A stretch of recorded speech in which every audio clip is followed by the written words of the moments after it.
Passchendaele. Hay nombres que solo con oírlos ya te transportan al horror de la Primera Guerra Mundial. Y este, sin duda, es uno de ellos. Se ha convertido en sinónimo de sufrimiento, de barro hasta las rodillas y, sobre todo, de una lucha que llevó al ser humano hasta el límite de lo imaginable. Para entender de verdad lo que pasó aquí, lo primero es saber quién fue el verdadero enemigo. Y no fue solo el ejército alemán.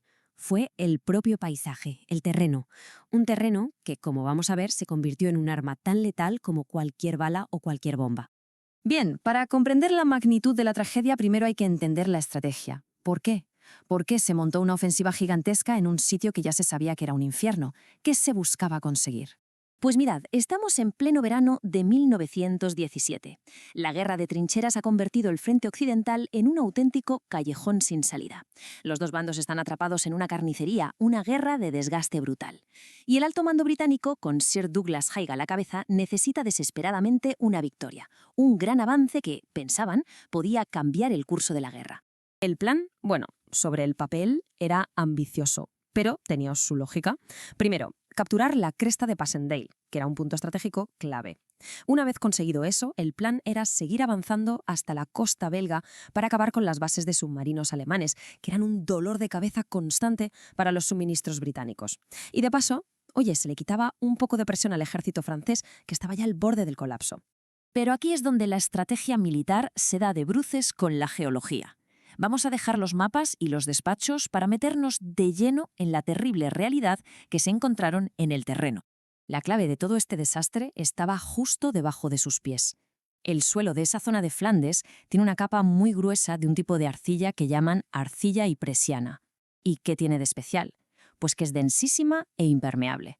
O sea, el agua no se filtra, no se va a ningún lado, simplemente se queda ahí, en la superficie. Y aquí es donde se juntó todo. La tormenta perfecta. Y no es una forma de hablar. Primero, la artillería aliada lanzó un bombardeo bestial, de una intensidad casi nunca vista, que reventó por completo los sistemas de drenaje que llevaban siglos funcionando. Y justo después se abrió el cielo. Cayeron las peores lluvias en 30 años. Así que con el drenaje destrozado y esa capa de arcilla haciendo de cuenco gigante, el agua sencillamente no tenía dónde ir. El resultado fue un paisaje de auténtica pesadilla. Esta descripción de un testigo de la época lo clava. Ya no era un campo de batalla, era un pantano de muerte, un sitio donde los hombres no solo morían por las balas, es que se ahogaban literalmente en el fango. Entonces, la pregunta es, ¿cómo se lucha en un sitio así? ¿Cómo se supone que hay que avanzar cuando el propio suelo te está intentando tragar a cada paso que das? Para intentar conquistar este infierno, los aliados trajeron todo su arsenal. Lo último de lo último, los tanques, esa nueva maravilla de la guerra. Una artillería abrumadora capaz de borrar del mapa cualquier cosa.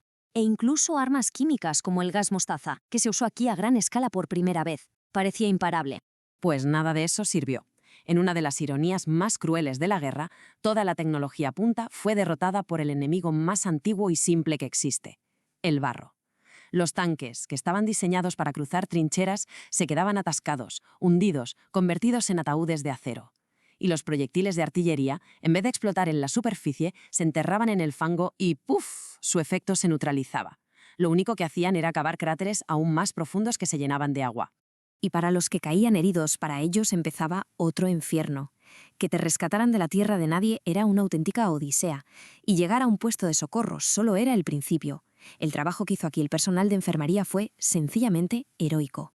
Es que sobrevivir a la herida era solo el primer paso. El llamado shock por herida te mataba lentamente de frío.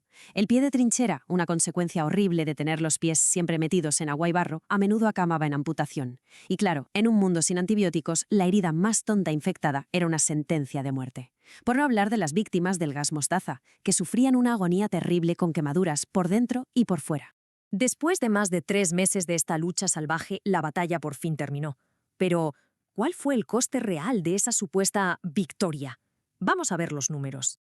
La cifra de bajas aliadas es escalofriante. 448.000. Es un número que cuesta hasta imaginar. Casi 500.000 de personas muertas, heridas o desaparecidas. 500.000 de vidas destrozadas. Y en el lado alemán las pérdidas también fueron enormes. 220.000 bajas. La batalla fue una auténtica picadora de carne para los dos bandos, agotando unas reservas de hombres que a Alemania ya le costaba muchísimo reemplazar. Y para que nos hagamos una idea de la escala, solo para tomar el objetivo final, el pueblo en ruinas de Passchendaele, el cuerpo canadiense tuvo más de 15.000 bajas en solo 2 semanas. Un coste humano brutal por un trozo de tierra que no era más que escombros y barro. Y aquí viene el dato más desolador de todos. Todo ese sufrimiento, cientos de miles de bajas, meses de combate infernal. ¿Para qué? Pues para avanzar apenas 10 kilómetros. 10 kilómetros de barro, cráteres y muerte. Entonces, ¿cómo se recuerda hoy Passchendaele? ¿Qué significó realmente esta batalla en el gran esquema de la guerra? ¿Y qué legado nos ha dejado? Pues si ponemos los objetivos iniciales frente a los resultados, el fracaso es brutal. Se buscaba un avance decisivo, se consiguieron unos pocos kilómetros de barro. Capturar las bases de submarinos, ni se acercaron, siguieron funcionando. ¿Quebrar la moral alemana? Pues casi fue al revés. La batalla fue un golpe durísimo para la moral de los propios soldados aliados. Y al final, esto es lo que queda. Hileras interminables de lápidas blancas. Passchendaele no se recuerda por ninguna genialidad estratégica. Se recuerda como el ejemplo perfecto de la inutilidad, del horror y del terrible coste humano de la guerra de trincheras. Lo que nos lleva a la pregunta final. Técnicamente sí, los aliados tomaron la cresta, así que en los libros de historia figura como una victoria. Pero cuando se mira el precio que se pagó por ello y lo poco que se consiguió, la palabra victoria casi suena a broma macabra. Así que la pregunta sigue en el aire. ¿Fue una victoria o fue una de las mayores tragedias de la guerra?